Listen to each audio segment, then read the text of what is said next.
The Israeli army is deliberately shooting little Palestinian children in the head and in the chest. Pro-Israeli cheerleaders are monitoring those who seek to raise attention about the mass slaughter of children in Gaza, which, as per new research by Oxfam has underlined, represents the biggest slaughter of children in this time frame of any conflict in the last 20 years. Bombed, burned alive, suffocated under rubble, blown apart, starved, and indeed shot, which we'll focus on today. Let's start with a piece in the New York Times by Dr. Feroz Sidra, who is a trauma and general surgeon who worked in the European hospital in Khan Yunis in Gaza earlier this year. His article is based on the testimonies of 65 US-based doctors, nurses and paramedics who served in Gaza. He reports volunteering in Ukraine and Haiti, but states that what stood out about working in a hospital in Gaza was this, and I quote, "Nearly every day I was there, I saw a new young child who had been shot in the head or the chest, virtually all of whom went on to die, 13 in total. He'd concluded that this must be the work of a particularly sadistic soldier located nearby. Then he returned home and spoke to an emergency medicine physician who had worked in a different hospital in Gaza 2 months before. Dr. Sidra told him, I couldn't believe the number of kids I saw shot in the head. To the doctor's surprise, the physician said, yeah, me too, every single day. Dr. Sidra worked with the New York Times to poll 65 healthcare workers about what they'd seen in Gaza. 44 doctors, nurses and paramedics saw multiple cases of preteen children who'd been shot in the head or chest in Gaza. 9 didn't. 12 didn't regularly treat children in emergency contexts who weren't able to speak out about it. The testimonies include one surgeon who said over the course of 4 hours they saw 6 children aged between 5 and 12, all with a single gunshot wound to the skull. An orthopaedic and hand surgeon testified that he saw several children shot with high-velocity bullet wounds in both head and chest. A plastic and reconstructive surgeon said their team cared for 4 or 5 children aged between 5 and 8, all shot with single shots to the head, all presented to the emergency room at the same time. An orthopaedic surgeon says they treated a 3- and 5-year-old, each with a single bullet hole to their heads. Their father and brother had returned to see if anything had remained of their homes in Khan Yunis after it was destroyed by the Israeli army, having been told that the Israeli army was withdrawing. But an Israeli sniper was waiting and shot both children. An anesthesiologist and critical care doctor saw an 18-month girl with a gunshot wound to her head. 18 months. Another anesthesiologist said he saw many children with gunshot wounds, often to their heads. He says many had non-curable permanent brain damage. It was almost a daily occurrence to have children arrive at the hospital with gunshot wounds to their heads. Now, this piece also offered detailed testimony about observing severe malnutrition in patients, Palestinian medical workers and the general population alike, near universal psychiatric distress in young children, about babies born healthy then returning to the hospital because of dehydration, starvation or infections caused by their malnourished mother's inability to breastfeed and a lack of instant formula and clean water, children dying from easily preventable infections. We could go on. As Dr. Sidra points out, this was warned about from the start. The use of indiscriminate military violence, the deliberate restriction of food and humanitarian aid, the near universal displacement of the population, the destruction of the healthcare system. All of that, he says, is having the calamitous effect that many Holocaust and genocide scholars warned of nearly a year ago. That refers to a letter signed in mid-October last year when over 800 scholars and practitioners of international law, conflict studies and genocide studies signed a public statement warning of the possibility of genocide being perpetrated by Israeli forces against Palestinians in Gaza. Now, this hideous piece included photographs of X-rays of children with bullets to their heads.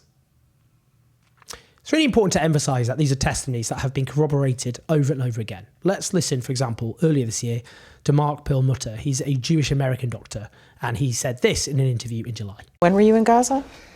End of April for the first couple of weeks. And then there's sniper bullets. I have children that were shot twice. Wait, you're saying that children in Gaza are being shot by snipers? Definitively. I have 2 children that I have photographs of that were shot so perfectly in the chest I couldn't put my stethoscope over their heart more accurately, and directly on the side of the head in the same child. No toddler gets shot twice by mistake by the world's best sniper. And they're dead center shots. Listen to that. There's no other explanation than these children being deliberately targeted. Indeed, in February, Irfan Galaria, a Canadian doctor, reported on one occasion a handful of children, all about ages 5 to 8, were carried to the emergency room by their parents. All had single sniper shots to the head. These families were returning to their homes in Khan Yunis, about 2.5 miles away from the hospital after Israeli tanks had withdrawn, but the snipers apparently stayed behind. None of these children survived. To clarify, it's been clear for a very, very long time that the Israeli state is deliberately shooting little Palestinian kids. So what happened next with this New York Times piece? Now, it's worth bearing in mind that the New York Times is, frankly, like most Western media outlets, failed catastrophically in reporting about one of the worst atrocities of our age, with journalistic exceptions like this, which are important. But then pro-Israel cheerleaders got to work. One of them was Emily Schrader, an Israeli journalist. In a viral tweet, she claimed that the New York Times appears to have published completely fake news in order to falsely accuse the IDF of committing war crimes and shooting children at point-blank range, which Gazan and foreign medics testify they witnessed. She claimed that the evidence had been digitally altered or completely falsified and suggested that this was inciting hatred against Jewish people.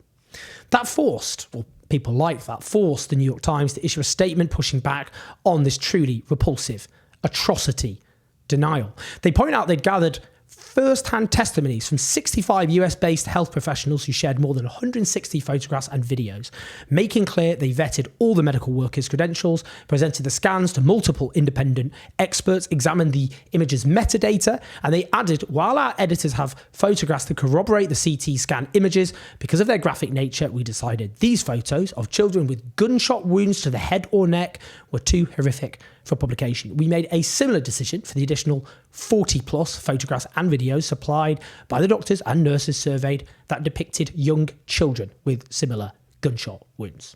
It is absolutely obscene that a newspaper which has published the detailed testimonies of 65 medical professionals backed up by objective, incontrovertible physical evidence has had to publish a rebuttal of pro-Israel fanatics claiming that all of this has been falsified. What depraved moral gutter are you in when you are trying to spread denial about the mass murder of little children? Indeed, in that vein, in the Observer newspaper, Howard Jacobson, the novelist and broadcaster, wrote a piece headlined "Tales of Infanticide have stoked hatred of Jews for centuries. They echo still today." My word, this piece. My word indeed.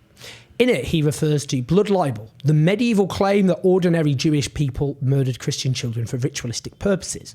He then goes on to suggest Jewish people are being hurt by the barbaric denials and celebrations of 7th of October, while, he says, in quotes, "Night after night, our televisions have told the story of the war in Gaza through the deaths of Palestinian children. Night after night, a recital of the numbers dead. Night after night, the unbearable footage of their parents' agony. The savagery of the war, the savagery of the Israeli onslaught."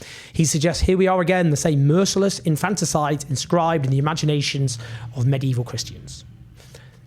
A few things here. He doesn't offer any evidence, or even try to, that the mass slaughter of Palestinian kids isn't happening. And this is the point here. The whole point about medieval blood libel is it was false libel. Ordinary Jewish people were not killing Christian children in ritualistic sacrifices. It was an invention, a hateful invention. He's quite right about that. Israel as a state and Israel and the Jewish people are not one and the same. Very important point. 40% of Jewish Americans under 40 think Israel's committing genocide. Now, it is objectively the case that the Israeli state is slaughtering children en masse. The evidence of that could not be more overwhelming. And here, Howard Jacobson suggests if you object to that mass slaughter by Israel, you are perpetrating some sort of hate crime against the Jewish people.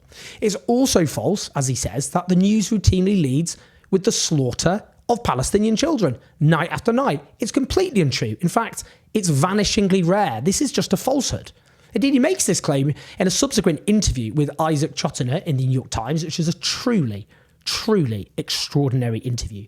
And I'm not using extraordinary in a positive, though I have to say the interviewer does a very good job.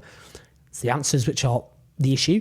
He says in this interview, Howard Jacobson, "I'm not saying that the media should underestimate the number of Palestinian children killed. It's a question of whether you choose to lead every story with children killed. 45 children were killed today, 30 children were killed today, 15 children were killed today. It became a recession. It became and still is." When asked what should be the lead story on days when lots of children are killed, he said, "I'm not talking about those days. This was every single night. I'm telling you, I saw a dead baby every single night." This isn't true. It's just completely and utterly untrue. That's not what the broadcast media has been doing at all. And what sort of way is this to talk about the mass slaughter of children? Like, what is going on in someone's head? How can you speak like this? Could you imagine someone speaking about Israeli children in that way? During a mass slaughter every single day of Israeli children? What would he think? He'd rightly think they were depraved, wouldn't he? Wouldn't he? He goes on to say you couldn't look at a child, pictures of a child being killed every single night without thinking this is making my people, my kin, out to be child murderers. Well, I think that's the nub of it here, isn't it? That's what's going on. These crimes being committed by the Israeli state are so depraved, so extreme, and so unconscionable that no one claiming to be moral or decent or humane could ever possibly defend them. It's very important here to just emphasise the crucial importance of the demarcation between the Israeli state and the Jewish people. Because the Jewish people as a whole are not responsible for these crimes. And in fact, some of the most morally eloquent and courageous voices against this genocide have been Jewish. But what he's talking about here is being a pro-Israel cheerleader and facing the reality of just how hideous, depraved these crimes are. So pro-Israel cheerleaders have a choice, don't they? They are forced to have a choice here. They either accept these depraved atrocities are real, the evidence for that being overwhelming, and then are forced to abandon their cheerleading for the Israeli state, because how could anyone who isn't a sociopath possibly cheerlead for a state guilty of such heinous crimes? Or they go through tortured processes to deny and deflect. Some are now beginning to realise that those who defended and legitimised this crime of historic proportions will go down in history as monsters. And that's beginning to rot them from the inside out. Well, tough. You had a choice. The evidence for the gravity of this crime is always there. No crime in history has been so thoroughly documented as this. Rarely have the perpetrators been so open and shameless about their intentions. As for the executors themselves directly, Israeli soldiers, they've gleefully posted their war crimes online for the world to see. No excuses, nowhere to hide. Everyone who facilitated this crime must be and will be held to account. Please like and subscribe, leave your thoughts, your comments, help us keep the show on the road and take on the pro-genocide media at patreon.com/owndead84. Listen to the podcast, I'll speak to you soon.